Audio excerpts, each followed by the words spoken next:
안녕하세요. 저는 충주에 사는 50대 남성입니다. 사무직으로 늘 책상에 앉아 25년째 근무하고 있죠. 그런데 언제부턴가 두통이 생겼어요. 지금까지 살면서 두통을 모르고 살았는데 뒷목이 무겁고 가끔 뒤통수가 욱신거릴 때가 있어서 저도 모르게 손이 자꾸 목 뒤로 가네요. 손으로 뒷목을 꾹꾹 눌러주고 뭉친 근육을 풀어주면 좀 나아지는 것도 같아요. 금방 회복되지 않을 때는 두통약을 먹어봤더니 증상이 사라지기도 하더라고요. 그런데 그래도 그때뿐이고 머리가 무거운 증상은 사라지지 않아요. 어떨 때는 약간 어지러운 증상도 나타나고요. 아무래도 이상해. 이제 내 나이도 50. 혈압이 높아진 건가? 싶어 병원을 찾았죠. 혈압도 재고 엑스레이도 찍어봤는데요. 의사 선생님이 하는 말씀이 경추성 두통이라고 하네요. 목의 문제로 생긴 두통이라는 건데 경추성 두통이 저에게 왜 생긴 걸까요? 오늘은 경추성 두통의 원인과 치료법에 대해 알아볼게요. 네, 건강하게 100세까지 건강 정보를 전해드립니다. 네, 건강한 뷰티뷰티 오늘은요 경추성 두통에 대해서 알아보겠습니다. 네, 신경과 백인철 원장님 함께합니다. 안녕하세요. 안녕하세요 원장님. 안녕하세요. 네, 반갑습니다. 저도 가끔 저런 증상을 느낄 때가 있거든요. 네. 경추성 두통 어떤 질환인가요? 네, 두통을 진단할 때 크게 두 가지로 나눠서 진단을 합니다. 네. 두통의 종류는 특별한 원인 질환 없이 발생하는 일차성 두통, 특별한 원인이 있는 경우 그게 원인이 돼서 발생하는 두통을 이차성 두통이라고 하는데요. 경추성 두통은 이차성 두통 중에서도 요즘 현대인들이 흔하게 경험하는 가장 흔한 두통이라고 할 수 있겠습니다. 네. 두통이 주된 증상이긴 하지만 그 원인이 머릿속이 아니라 머리 주변, 머리를 받치고 있는 근육이나 척추 관절, 그리고 인대나 신경들이 만들어내는 복합적인 두통 증후군인 셈입니다. 네, 저도 뭐 어렸을 때부터 이 두통을 앓고 있어가지고 그래요? 정말 공감이 많이 되는데 아까 말씀하시는 거 좀 이렇게 들어보니까요. 네. 이게 원인이 머릿속에 있는 것이 아니라 뭐 관절이나 뭐 그쪽에 근육에 좀 원인이 있는 것 같다라고 말씀하셨는데 네. 그러면 신경 쪽이 아니라 뭐 정형외과 쪽으로 가야 되는 거 아니에요? 네. 과에 완전한 구분이 있다기보다는 네. 주 증상이 두통이다 보니 네. 대부분 다른 원인들을 걱정하면서 신경과를 찾는 분들이 훨씬 더 많습니다. 오. 실제 뇌 자체의 문제인데 척추센터 등을 먼저 방문해서 진료를 반복하시게 되면 위험한 두통들을 놓치는 상황이 발생을 할 수가 있고요. 그렇군요. 네, 경추성 두통은 주로 척추뼈 중에서 목뼈 상위 3개와 연관이 되어 있고 네, 그 안에 보호받고 있는 뇌신경 줄기와 연관돼서 발생을 합니다. 네. 환자들은 목의 통증과 함께 눈 통증, 뒷머리로 올라가는 저릿한 통증을 겪게 되고 갑작스럽게 발생하기보다는 수개월이나 수년에 걸쳐서 반복돼 온 경우들이 더 많죠. 그래서 두통의 핵심은 그 원인을 정확히 하는 것이라 할 수 있겠는데요. 그러기 위해서 두통이 있을 때는 신경과를 방문하셔서 정확한 검사나 진단 받기를 추천합니다. 네, 맞습니다. 사실 이 두통은요, 현대인들 누구나 가지고 있는 질병 중 하나인데요. 맞아요. 함께 하시는 시청자분들도 보시면서 음. 혹시 나 아니야 하실 수도 있을 것 같은데 우리가 좀 주의해야 할 뭐 이런 주요 증상들이 있을까요? 네, 두통의 경우 대부분은 편측성으로 경추성 두통은 발생을 합니다. 주로 한쪽 머리가 쑤시고 아프다거나 네. 뒷골이 당기고 머리로 저릿하게 뻗치는 듯한 통증이 주가 되고요.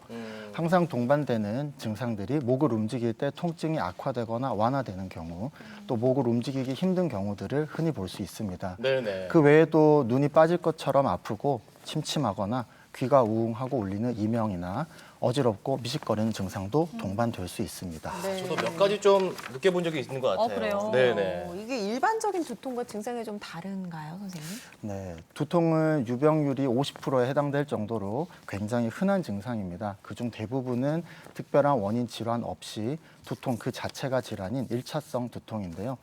많이 들어보셨던 편두통, 긴장성 두통, 그리고 군발 두통들이 흔한 두통이고 그 특징은 조금씩은 다르다고 할 수 있습니다. 경추성 두통이라고 해서 이런 두통과 아주 큰 차이가 나타난다기보다는 네. 앞서 말씀드린 목 통증과 연관된 여러 증상들이 있을 때 의심을 하고 치료를 하는 것이 중요하다 하겠습니다. 근데 이제 치료를 하는 게 중요하다 이렇게 말씀을 하셨는데 이게 진단 검사는 또 어떤 과정으로 이루어지는지 이것도 궁금하거든요. 네. 말씀드린 대로 두통은 그 원인을 정확히 하는 것이 굉장히 중요한데요. 그 원인을 정확히 하기 위해 가장 중요한 것은 두통의 양상을 살피는 병력 청취입니다. 네. 두통은 환자분들이 호소하시는 증상 속에 답이 있는 경우들이 굉장히 많습니다. 그래서 그걸 정확히 듣고 네. 거기를 토대로 필요한 검사를 진행하게 되는데요.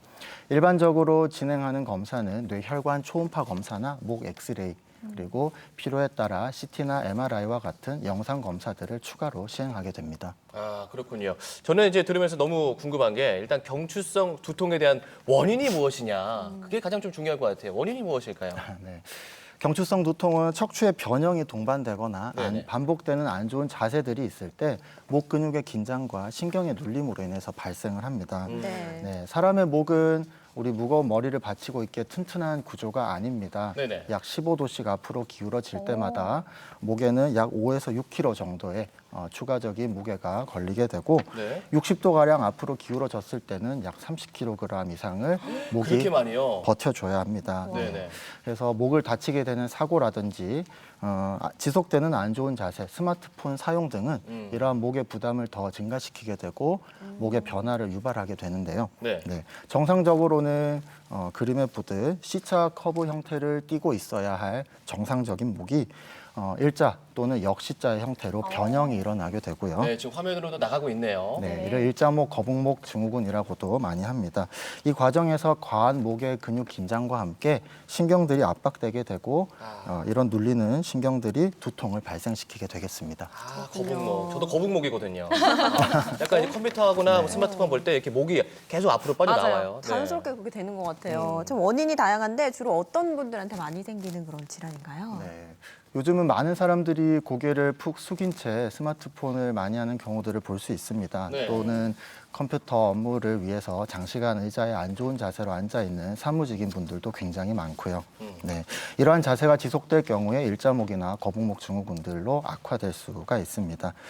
요즘은 스마트폰 사용 등으로 인해서 중고등학교의 어린 친구들에게서도 경추성 두통을 또 흔히 볼 수가 있고요. 네. 네, 그 외에도 자동차 사고 등으로 인한 경추 손상이나 노화로 인한 퇴행성 변화, 그리고 목 디스크 또한 경추성 두통의 원인이 될 수 있습니다. 네, 확실히 현대에서 더 많이 발생하는 질환인 것 같다라는 생각이 드는데 그러면 이 경추성 두통의 치료는 어떻게 좀 이루어질까요, 원장님? 생활 습관과 연관된 경우가 많다 보니 네. 사실은 치료가 아주 쉽다기보다는 때로는 반복이 되어 반복되는 치료가 필요한 경우들이 더 많습니다. 일단 치료는 목에 있는 원인을 정확히 해결해 주는 것 그 자체가 곧 치료가 되는데요. 네. 일반적으로 치료는 약물 치료와 주사 치료, 그리고 물리치료, 도수치료 등으로 나눠지게 됩니다. 네. 근데 생활 습관과 주로 연결이 됐다고 하셨는데 그럼 생활 속에서 저희가 이렇게 자세를 좀 바르게 하는 것만으로도 치료가 네. 되지 않을까요? 네, 물론입니다. 네. 안 좋은 자세를 교정하는 생활 습관의 변화야말로 이런 것들이 두통의 치료 또는 예방이 될 수 있겠습니다. 네. 하지만 자세 변화나 스트레칭 등으로도 두통이 지속 반복이 되거나 아니면 일상생활을 방해하는 극심한 두통을 호소하는 경우에는 병원을 내원하셔서 추가적인 치료를 받는 것이 도움이 되겠는데요. 두통을 덜어주기 위한 약물 치료와 더불어서 주사 치료 요법의 경우에는 핵심이 되는 근육과 신경에 하기 때문에 중요한 치료가 되게 되고 네. 교본에 나와 있을 정도로 입증된 치료법입니다. 두통의 위치나 세부적인 사항에 따라서 주사를 하게 되는 위치나 방법들은 조금씩은 달라질 수가 있고요. 그 외에도 물리치료나 도수치료 네. 등으로도 목 주변 인대와 근육을 풀어주게 되고 틀어진 경추를 바로잡는 데 도움을 줄 수 있겠습니다. 하지만 이 재발이나 반복이 많은 두통이다 보니 가장 중요한 것은 예방이라 할 수 있겠습니다. 또 네. 말씀드리니까 괜히 또 몸을 이렇게 바르게 바른 자세로 고쳐지게 되는 것 같아요. 함께 하시는 분들도 지금 자세 바르게. 그러니까. 예방이 가장 중요하다 이렇게 말씀해 주셨는데 그러면 예방할 수 있는 방법이 있을까요? 네. 결국 예방은 머리를 받치고 있는 목 근육과 신경들의 문제가 생기지 않도록 네. 일상생활 습관의 관리 그리고 나쁜 생활 습관의 교정이 되겠습니다. 스마트폰의 경우에는 고개를 숙인 채 장기간 하시는 것을 삼가하셔야 하고 엎드려서 스마트폰을 하는 경우에도 목 근육의 과한 긴장을 유발할 수 있기 때문에 피하는 것이 좋겠습니다. 의자에 오래 앉아 있는 일을 하시는 분들도 중간중간 일어나셔서 어깨와 목을 풀어주시는 스트레칭을 해주는 게 좋겠고요. 장기가 운전을 하시는 분들도 중간중간 쉬시면서 틈틈이 목을 쉬게 해주는 것들이 필요할 수 있겠습니다. 스트레칭은 특히 머리 아래를 받치고 있는 근육을 잘 풀어주는 것이 중요한데요. 네. 네네. 이 머리 아래 근육들은 머리를 받치는 데도 중요한 역할을 하지만 주변으로 통증과 관련된 후두신경이라는 중요한 신경이 지나가는 통로가 되기도 합니다. 그래서 여기를 잘 풀어주는 것이 무엇보다 중요하겠습니다. 잘 푸는 건 알겠는데 어디일까요? 어떻게 푸는지를 모르겠으니까. 한번 같이 가지고. 따라해 네네네. 보실까요? 오, 네, 알려주세요. 뒷머리를 네, 엄지손가락으로 누르시다 보면 네. 머리가 움푹 들어가는 부분이 네, 있어요, 있으실 있어요. 거예요. 있어요. 예, 양쪽으로. 네. 네, 여기 안쪽 깊숙이 머리를 받치는 근육들이 많이 위치하고 있는데요. 네네네네. 여기를 지압하거나 마사지하듯 꾹꾹 눌러주시다거나 네. 풀어주시는 것만으로도 네. 많은 이런 근육들이 풀어지고 또 두통의 예방도 도움이 될 수 있겠습니다. 아니 확실히 좀 하다 보니까 시원하네요. 근육도 풀어주는데 이렇게 눈도 사르르 풀리는 그러니까. 게 너무 잠이 안 돼, 시원해요. 잠이 안 돼. 지금 함께 따라하시면서 여기 이렇게 잘 풀어주시면 좋을 것 같습니다. 네네네. 자 이제 끝으로 우리 이제 시청자분들에게 좀 강조하고 싶은 이야기가 또 있으실 것 같아요. 네, 통계적으로 약 90% 이상의 사람들이 살아가면서 극심한 두통을 한 번 이상씩은 겪는다고 합니다. 네. 굉장히 흔한 증상이다 보니 때로는 악화되거나 반복됨에도 불구하고 그냥 지나쳐 버리는 경우가 굉장히 많은데요.